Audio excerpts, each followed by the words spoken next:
ഒന്ന് ശമൂവേൽ അധ്യായം 13. ശൗൽ രാജാവായപ്പോൾ 30 വയസ്സുള്ളവനായിരുന്നു. അവൻ ഇസ്രായേലിൽ 2 സംവത്സരം വാണു. ശൗൽ ഇസ്രായേലിൽ 3000 പേരെ തിരഞ്ഞെടുത്തു. 2000 പേർ ശൗലിനോടുകൂടെ മിക്മാസിലും ബേതേൽ മലയിലും, 1000 പേർ യോനാഥാനോടുകൂടെ ബെന്യാമീനിലെ ഗിബെയയിലുമായിരുന്നു. ശേഷം ജനത്തെ അവൻ അവനവന്റെ വീട്ടിലേക്ക് പറഞ്ഞയച്ചു. പിന്നെ യോനാഥാൻ ഗേബയിൽ ഉണ്ടായിരുന്ന ഫിലിസ്ത്യ പട്ടാളത്തെ തോൽപ്പിച്ചു. ഫിലിസ്ത്യർ അത് കേട്ട് എബ്രായർ കേൾക്കട്ടെ എന്ന് പറഞ്ഞ് ശൗൽ ദേശത്തെ ലാടവും കാഹളവും ഊതിച്ചു. ശൗൽ ഫിലിസ്ത്യ പട്ടാളത്തെ തോൽപ്പിച്ചു എന്നും ഇസ്രായേൽ ഫെലിസ്തർക്ക് നാട്ടമായെന്ന് ഇസ്രായേലൊക്കെയും കേട്ടിട്ട് ജനം ശൗലിന്റെ അടുക്കൽ ഗിൽഗാലിൽ വന്നുകൂടി. എന്നാൽ ഫെലിസ്തർ ഇസ്രായേലിനോട് യുദ്ധം ചെയ്യുവാൻ 30,000 രഥവും 6,000 കുതിരച്ചേവകരും കടൽപ്പുറത്തെ മണൽ പോലെ അസംഖ്യം ജനവുമായി ഒരുമിച്ച് കൂടി. അവർ വന്ന് ബേത് ആവന് കിഴക്ക് മിക്മാസിൽ പാളയം ഇറങ്ങി. എന്നാൽ ജനം ഉപദ്രവിക്കപ്പെട്ടതുകൊണ്ട് തങ്ങൾ വിഷമത്തിലായി എന്ന് ഇസ്രായേലിയർ കണ്ടപ്പോൾ ജനം ഗുഹകളിലും പള്ളക്കാടുകളിലും പാറകളിലും ഗഹ്വരങ്ങളിലും കുഴികളിലും ചെന്ന് ഒളിച്ചു. എബ്രായ യോർദാൻ കടന്ന് ഗാദ് ദേശത്തും ഗിലെയാദിനും പോയി. ശൗലോ ഗിൽഗാലിൽ താമസിച്ചിരുന്നു. ജനമെല്ലാം പേടിച്ചും കൊണ്ട് അവന്റെ പിന്നാലെ ചെന്നു.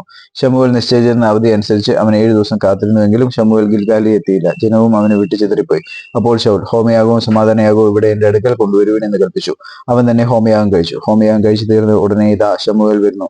ശൗൽ അവനെ വന്ദനം ചെയ്യുവാൻ എതിരേറ്റ് ചെന്നു. നീ ചെയ്തത് എന്ത് എന്ന് ശമൂവേൽ ചോദിച്ചു. അതിന് ശൗൽ, ജനം എന്നെ വിട്ടു ചിതറുന്നു എന്നും നിശ്ചയിച്ച അവധിക്ക് നീ എത്തിയില്ല എന്ന് ഫിലിസ്തർ മിക്മാസിൽ കൂടിയിരിക്കുന്നു എന്നും ഞാൻ കണ്ടിട്ട് ഫിലിസ്തർ ഇപ്പോൾ ഇങ്ങ് ഗിൽഗാലിൽ വന്ന് എന്നെ ആക്രമിക്കും. ഞാൻ യഹോവയുടെ കൃപയ്ക്കായി അപേക്ഷിച്ചതുമില്ലല്ലോ എന്ന് വെച്ച് ഞാൻ ധൈര്യപ്പെട്ട് ഹോമയാഗം കഴിച്ചുപോയി എന്ന് പറഞ്ഞു.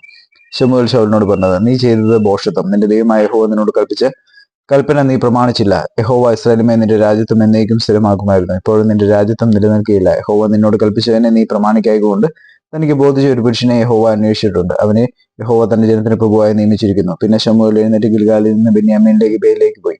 ശൗൽ തന്നോട് കൂടെയുള്ള പടജനത്തെ എണ്ണി ഏകദേശം 600 പേർ എന്ന് കണ്ടു. ശൗലും അവന്റെ മകൻ യോനാഥാനും കൂടെയുള്ള ജനവും ബെന്യാമീനിലെ ഗിബെയയിൽ പാർത്തു. ഫെലിസ്ത്യരും മിക്മാസിൽ പാളയമിറങ്ങി. ഫെലിസ്ത്യരുടെ പാളയത്തിൽ നിന്ന് കവർച്ചക്കാർ 3 കൂട്ടമായി പുറപ്പെട്ടു. ഒരു കൂട്ടം ഒഫ്രയ്ക്കുള്ള വഴിയായി ഷൂവാൽ ദേശത്തേക്ക് തിരിഞ്ഞു. മറ്റൊരു കൂട്ടം ബേത് ഹോരോനിലേക്കുള്ള വഴിക്ക് തിരിഞ്ഞു. മറ്റേ കൂട്ടം മരുഭൂമിക്ക് നേരെ സെബോയിയും താഴ്വരയ്ക്കെതിരെയുള്ള ദേശം വഴിയായും തിരിഞ്ഞു.